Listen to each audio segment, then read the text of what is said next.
welcome along to Sale near Manchester, where you're joining me at the Residential Landlords Association headquarters.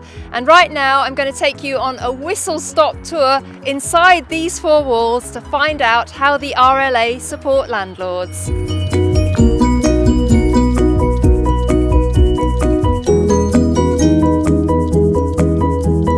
The RLA employs 22 staff and also has an office in Wales. There are various different departments behind me, and we're going to now go and meet some of those staff members and see what their department does. Basically, we're here to help members access the services, whether it be the landlord advice team, access to their account online, directing them towards documents, guides, whatever information it is they need or whatever support and help they might need from us, we'll direct them to the department concerned. So that's what we do here in Member Services. Done over 500 new members this month, which is something of an achievement. The more members we attract, the more of a voice we have in being able to influence decisions made both locally and centrally through central local government.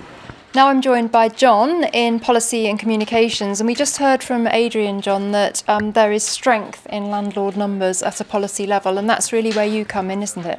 Absolutely. When any organisation is looking to talk to the government and challenge or change legislation, then the more people you speak for, the more seriously you'll be taken. So getting a united landlord voice, getting people to lobby their MPs, their assembly members or the local councillors, it's really important that we have numbers behind us when we do that. And you're running quite a few campaigns at the moment, aren't you? It's a hugely busy time for landlords, and there's a lot of legislation coming out at the moment. Our main priorities are around about the tax changes that we're seeing at the moment, the mortgage interest relief and stamp duty changes that are coming forward over the next few years. And so the bottom line is we're about making renting better across the sector, whether that's for landlords, tenants, local authorities. We want to see good legislation that helps landlords deliver appropriate accommodation at every level of the market, and the government needs to understand that their actions do have an impact on landlords, on tenants, on housing supply and on rent levels.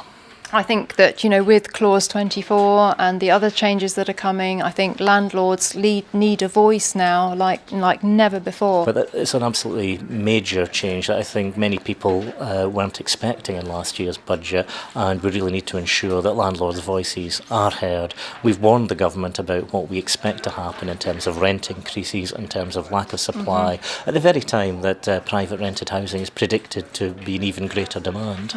Joining me now is Robert, who is Training and Development Manager here at the RLA. And Robert, landlord education is so important, isn't it? Because educated landlords are better landlords. That's right, yeah. And the whole aim is really to raise that benchmark for all landlords, so we've got consistency and, as I say, a better landlord and relations with tenants at the end of the day.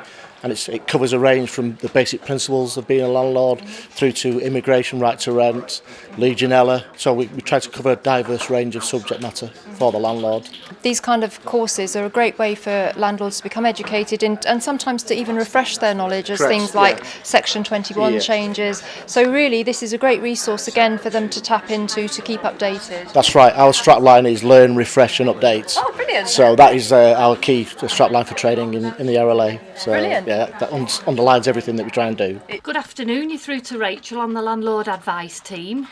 Well, right now I'm in one of the busiest departments of RLA HQ, and I'm joined by Rupinder. And Rupinder, going on in the background, we've got the advice line where landlords can call in and get advice. And I guess a good way to describe it, it's really like phone a friend for landlords, isn't it? It is indeed. I mean, on a daily basis, Monday to Friday, we've got landlords ringing distressed. Their tenants have not paid the rent for a couple of months. They've damaged the property.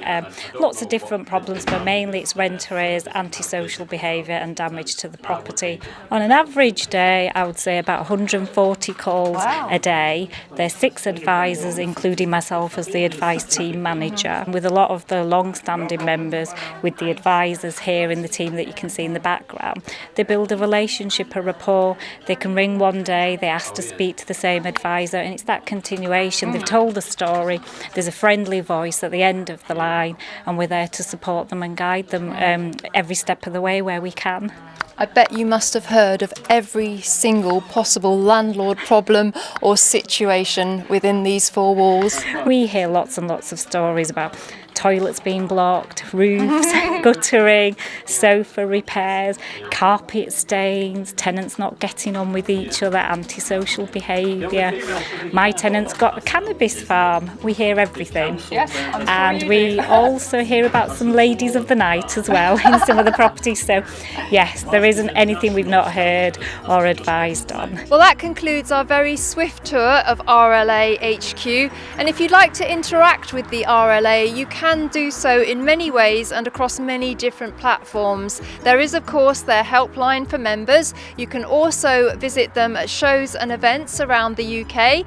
There is the RLA forums and, of course, the RLA Hub on their website. So I do hope you've enjoyed this brief insight into the work of the Residential Landlords Association.